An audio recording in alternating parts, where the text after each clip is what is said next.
பாருங்க பிள்ளைகள் 15வது கேள்வி வந்து எக்ஸாமுக்கு வந்து இந்த முறை வர்றதுக்கான சான்ஸ் இருக்கு. ஏன்னா போன முறை வந்து நமக்கு இவ்வளவு தந்திருந்தாங்க, வேற கணக்குகள் இப்படி தந்திருந்தாங்க, தீர்க்கிறதுக்கு இல்லை, அச்சர கண்ண பின்ன மட்டும். அப்ப இந்த முறை தீர்க்க வரதுக்கு சான்சஸ் கூட. அப்ப நம்ம யோசிப்போம், இங்க அச்சரகந்த பின்னம் இதுல படிச்சுக்கொள்ளலாம், தீர்க்கிற முறையும் பார்த்துக்கொள்ளலாம். இந்த பக்கம் பகுதிகள் சமனா இருக்கா அப்படிங்கிறத நோட் பண்ணணும். அப்ப பாருங்க, எக்ஸ் 4x 8x. அப்ப இதெல்லாம் நம்ம என்னத்துக்கு மாத்தலாம்னா, இதுல இருக்க பெரிய பகுதியே 8 இருக்கு. அப்ப இதெல்லாம் 8க்கு நம்ம மாத்தேலும். அப்படி தரவு ஈஸியா இருக்கு. நம்ம போமாசிங்கிற 8ங்கிறது தெரியும். தெரியாட்டி போமாசியை தயவு செய்து பார்த்துட்டு செய்யுங்க. தெரிஞ்சவங்க டைரெக்டா பார்த்துக்கொள்ளலாம், தெரியாதவங்க செய்து பாருங்க. போமாசி தெரியாது இப்படி எழுதி கூட நீங்க பார்த்துக்கொள்ளலாம். 4 8னா 2ஆல பிரிச்சீங்கன்னா 2 4, இப்படி 1 2, இந்த மாதிரி என்ன செய்யணும்னா செய்து பார்த்து கொண்டு நீங்க அதை சரியா சமப்படுத்தணும். சரி, நம்ம 8 போமாசிங்கிற விலங்கு எடுத்துக்கொள்ளும். ஆன்சர் சீட்லயே திருப்பி இதை பார்த்து வேணும். அதுலயே இப்படி நம்ம என்ன செய்யணும், பகுதியை சமப்படுத்துற வேலையை பார்க்கணும். அப்ப 8ஆல பெருக்குன்னா தொகுதியும் 8ஆல பெருக்குவோம். 4x 8ஆம் மாத்த 2ஆல பெருக்குவோம். அப்ப இங்கேயும் 2ஆல பெருக்குவோம். ரைட், இப்படி பெருக்குன பிறகு பகுதி சமன். அப்ப 8xங்கிற போட்டுருவோம். போட்ட பிறகு என்ன செய்யணும்னா, இது 2 பெருக்கம் நமக்கு தெரியும் 16, இது 2. அப்ப 16ல 2 கழிக்கிறது, அதான மைனஸ். 16ல 2 கழிச்சா 14. அதோட இந்த 1 கூட்டணும். அப்ப 14 1 கூட்டுவை 15 சமன். பாருங்க, ஒரு லைன்ல எடுத்துட்டோம். டைம் வேஸ்ட் பண்ணக்கூடாது. ஏன்னா சின்ன சின்ன கேள்வி எல்லாம் குயிக்கா முடிக்கணும். அப்பதான் நமக்கு மிச்ச கேள்வி, கொஞ்சம் கஷ்டமான கேள்விகள் வரையில கூட டைம் எடுத்து செய்யலாம். ரைட், இப்ப இந்த பக்கம் நமக்கு கலப்பெண் ஒன்று இருந்திருக்கு, கலப்பின்னம். அப்ப இதை முறைமையில்லா பின்னமா மாத்தணும். என்ன செய்யணும்னா, இதை இதோட பெருக்கி வார விடையோட இதை கூட்டணும். சரி, ஞாபகம் வச்சுக்கொள்ளுங்க. அப்ப 1 8 8 8 வரையில கூட்டினா 15, கீழே 8 வரும். இதுக்கு பிறகு என்ன செய்யணும்னா, இப்போ வளமையா வந்து நம்ம இதை குறுக்கு பெருக்கல்னு ஒரு ஐடியால இதை கொண்டு போய் இங்க பெருக்கும், இதை கொண்டு போய் இங்க பெருக்கும், அப்படி செய்வோம். அப்படியும் செய்யலாம். அதை விடவும் கொஞ்சம் ஈஸியா செய்யறேன்னா, இப்ப சுருக்கல் முறைகள்ல மேல கீழே சுருக்குற மெத்தட் ஒன்று இருக்கு. இன்னொன்று சமன் இருக்கனால நம்ம நேரா சமனுக்கு இந்த பக்கம் சமனுக்கு அந்த பக்கம்னு நேரா சுருக்கணும். அப்ப நேரானா பாருங்க, இது நேரா பார்த்துக்கொள்ளுங்க. 15 ஒரு தடவை, இங்க 15 ஒரு தடவை. அதே மாதிரி கீழையும் நேரா பாத்துக்கோ, 8 ஒரு தடவை, இங்கேயும் 8 ஒரு தடவை. சுருக்கி முடிச்சிட்டோம். இப்ப நமக்கு இருக்கிறது அவ்வளவுதான் பேலன்ஸ். இப்ப குறுக்கு பெருக்கல் செய்யுங்க. சுருக்குன பிறகு குறுக்கு பெருக்கல் செஞ்சீங்கன்னா அவ்வளவு ஈஸியா இருக்கும். இப்போ 1 1 1 x x சமன் 1. சில நேரங்கள் நமக்கு 3x சமன் 2ன்னு வருதுன்னா நம்ம 3ஆல அடுத்த லைன் பிரிச்சு காட்டணும். 2 கீழ் 3ங்கிறத எழுதி காட்டணும் ஆன்சர். சரி, இது விளங்கி இருக்கும்னு நினைக்கிறேன். ஏதாவது டவுட்ஸ் இருந்தா போடுங்க. என் வாட்ஸ்அப் நம்பர் இருக்கும். சரி, இந்த சேனல்லையும் ஜாயின் பண்ணிக்கொள்ளுங்க. ஏதாவது இருந்தாலும் டவுட்ஸ் அப்பப்போ கேட்டு நீங்க எக்ஸாம் முதல் நாள் ஒழுங்கா ப்ராக்டிஸ் பண்ணுங்க. முழுமையா செய்து பார்த்துட்டு போங்க. தயவு செய்து எதுவும் பார்த்துட்டு அப்படியே போறது இல்லை. மேக்ஸை வந்து நீங்க ஒழுங்கான ரிசல்ட்ஸ் எடுக்கணும்னா கட்டாயம் வந்து செய்து பார்க்கணும். மேக்சிமம் உங்களால எவ்வளவு முடியுதோ ஒரு கேள்வி எடுக்கிறோமா, அதுல 2 3 கேள்விகள் பாஸ் பேப்பரா இருக்கட்டும், மாடல் பேப்பரா இருக்கட்டும், கடைசியா வந்து மினிஸ்ட்ரி பேப்பர், அடுத்தது டேர்ம் எக்ஸாம் பேப்பர், இப்படி ஏதாவது செய்து பாருங்க. கட்டாயம் ஒரு 3 பேப்பரை வச்சுக்கொண்டு செய்து பார்க்கணும். சரி,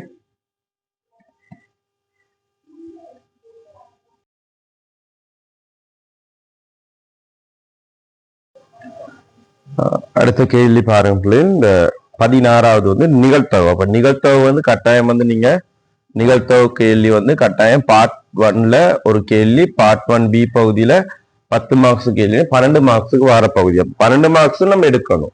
மிஸ் பண்ணாம அந்த 12 மார்க்ஸையும் எடுத்துக்கொள்ளணும். சரி, அதுக்கு நம்ம படிக்க வேண்டிய பகுதிகள் பாருங்க. நான் மேக்சிமம் இந்த கேள்வி இல்லாம இன்னும் 3 கேள்விகள் இருக்கு, பார்ட் 1க்கு வரக்கூடிய மாதிரி கேள்விகள். இதுல வந்து ஏயும் பியும் சாரா நிகழ்ச்சின்னு சொல்லிட்டு இதுல காண சொல்றாங்க. முதலாவது ஏ இடைவெட்டு பியை காண சொல்றாங்க. பி நிகழ்த்தகவு. அப்ப சாரா நிகழ்ச்சினா நம்ம என்ன செய்யணும்னா, அந்த ஏக்குரியது பிக்குரிய நிகழ்த்தகவு பெருக்குனா இடைவெட்டுக்குரிய நிகழ்த்தகவு கிடைக்கும். சாரா நிகழ்ச்சின்னு சொன்னா நம்ம இந்த தொடர்பை யூஸ் பண்ணிக்கொள்ளலாம். சரி, அப்ப நல்லா வச்சுக்கணும். சாரா நிகழ்ச்சினா தொடர்பை பயன்படுத்தணும். அப்ப 2 கீழ் 5 அந்த டொட்னா பெருக்கணும். 3 கீழ் 10. சுருக்கம் இருந்தா நம்ம சுருக்கலாம் அல்லது பெருக்கலாம். பாருங்க, 3 6 கீழே 50 வருது. இது தேவைன்னா நம்ம சுருக்கி காட்டலாம். 3 கீழ் 25ன்னு சுருக்கி காட்டலாம். அடுத்தது ஒன்றிப்பு கேட்டிருந்தாங்க.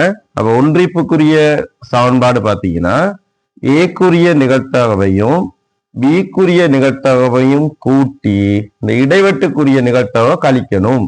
அப்ப ஏக்குரிய நிகழ்த்தகவுல 2/5, பிக்குரியது 3/10, இப்ப இடைவெட்டுக்குரியது 3/25. சரி, அப்ப நம்ம யோசிப்போம் இது பின்னம் கூட்டல் கழித்தல். அப்ப பகுதி சமனா இருக்கணும். 5 25 மாத்தலாம், 10 மாத்தேலுமா? மாத்தேல. அப்ப 3ஐயும் பொதுவான ஒன்றுக்கு மாத்துவோம். இப்ப எனக்கு 50 இங்க இருந்துச்சு தானே, அப்ப 50க்கு இது எல்லாமே மாத்தேலும். அப்ப 50 ஆக்கிடுவோம். அப்ப என்ன செஞ்சா மாறும்? 10ஆல பெருக்கணும், இத 5ஆல பெருக்கணும், இத 2ஆல பெருக்கணும். சரி, அப்ப 50 மேல் பாருங்க இங்கன்னா 20, இங்க 15, அது 6. அப்ப கழிச்சிங்கன்னா கூட்டி கழிக்கணும், 29/50 வரும். சரி, இந்த கேள்வி அப்படி செய்யறது. சரிதானே? இதே மாதிரி அடுத்த கேள்விகளும் இருக்கு. பார்ட் 1க்கு வரக்கூடிய கேள்விகள்.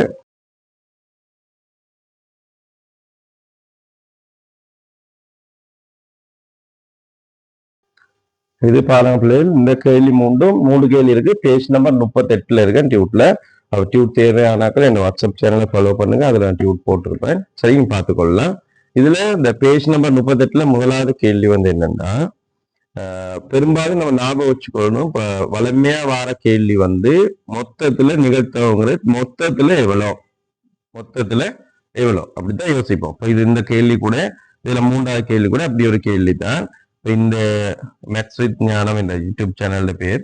அதுல இருக்கிற இந்த ஒவ்வொரு எழுத்துமே இருக்கிற ஒரு பை ஒன்றுல எல்லா எழுத்தும் இருக்கும். சரி, இந்த வசனத்தை உருவாக்கக்கூடிய எழுத்து எல்லாம் அதுல எடுக்கக்கூடிய நிகழ்த்தவை கேட்கிறாங்க. நம்ம யோசிக்கணும் மொத்த எழுத்துக்கள் எத்தனை இருக்கு. அப்ப டோட்டல் பாத்தீங்கன்னா 15 எழுத்துக்கள் இருக்கு. அதுல ஏ எத்தனை இருக்கு? 1 2 3 எழுத்து. அவ 3 15ல 3. தேவைன்னா சுருக்கி காட்டலாம், 5ல் 1ன்னு போடலாம், போடாம இல்ல, அது பிரச்சனை இல்லை. சரி, அப்ப அதே மாதிரி முதலாம் கேள்வி பாத்தீங்கன்னா 1 முதல் 6 வரை இலக்கம் இடப்பட்ட ஒரு சதுரமுகி தாயக்கட்டை இரு தடவைகள். அப்ப அந்த இரு தடவைகளை தான் அன்லைன் பண்ணிக்கொள்ளணும். அப்ப இரு தடவைகள், இந்த பாயிண்ட நான் வச்சுக்கணும். 2 தடவை இல்ல 2 பொருள், 2 தடவை இல்லைன்னா 2 பொருள் நாம் பயன்படுத்தி நிகழ்த்தவுல எழுபாட்டு பரிசோதனை செய்யும் போது அதுல கேட்கப்படுற கேள்விக்கு எப்படி ஆன்சர் பண்ணணும்னா, ஒன்று நெய்யரி படத்தை யோசிக்கணும், இல்லது மரவரி படத்தை யோசிக்கணும். சரி, அவ நெய்யரி படம்ங்கிறது எப்படி யோசிப்போம்னா, அவ இங்க 2 தடவை போடுறனால இதுல 1ல இருந்து 6க்குள்ள இலக்கம் இருக்கு. 1ல இருந்து 6க்குள்ள இலக்கம் இருக்கு. 1ல இருந்து 6க்குள்ள இலக்கம் இருக்கிற சதுரமுகி தாயக்கட்டனால இதுல நீங்க சும்மா யோசிச்சு பாருங்க. 1ல இருந்து 6 நிகழ்ச்சி, இங்கேயும் 1ல இருந்து 6 நிகழ்ச்சி. அப்ப 2லயும் கிடைக்கக்கூடிய இலக்கம் 11 விட அதிகமா இருக்கணும். இப்ப 11 கிடைக்கணும்னா என்ன செய்யணும்? 5ம் 6ஐயும் தான் கூட்டணும். அப்ப இதை விட அதிகமா இருக்கும்னா 6ம் 6ம் தான் எடுக்கணும். அப்ப 6ம் 6ம் வைக்கல ஒரு சான்ஸ் நமக்கு இருக்கும். அப்ப மொத்தம் 6 36 நிகழ்ச்சியில ஒரு சான்ஸ் இருக்கு.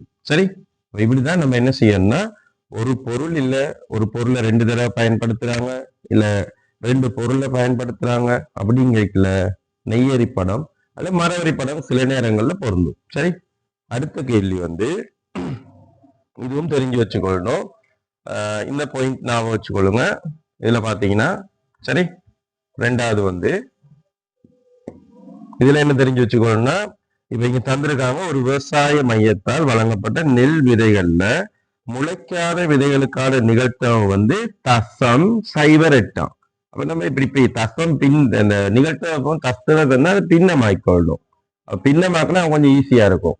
தசம் 0.8ங்கிறது 10க்கு பிறகு 2 இலக்கம் இருக்குன்னா கீழே 100, ஒரு இலக்கம் இருந்தா கீழே 10. தசம் இல்லாம என்ன நம்பர்? 8. அப்ப 100ன் மேல் 8. அப்ப 100ன் மேல் 8ங்கிறது முளைக்காது. அப்ப முளைச்சது எவ்வளோ? 100ன் மேல் 92. 100ன் மேல் 92. ஏன்னா நம்ம தந்திருக்காங்க பாருங்க, முளைத்த விதைகளோட எண்ணிக்கை தந்திருக்கு. அப்ப விதைகளோட எண்ணிக்கை தந்திருக்கு, விதைகளுக்கான நிகழ்த்தவும் தெரியும். நிகழ்த்தவும் அளவும் தெரிஞ்சா என்ன செய்யணும்னா சமப்படுத்தணும். இப்படி ஒரு அம்புக்குறி போட்டா அந்த தொகையை எழுதணும்.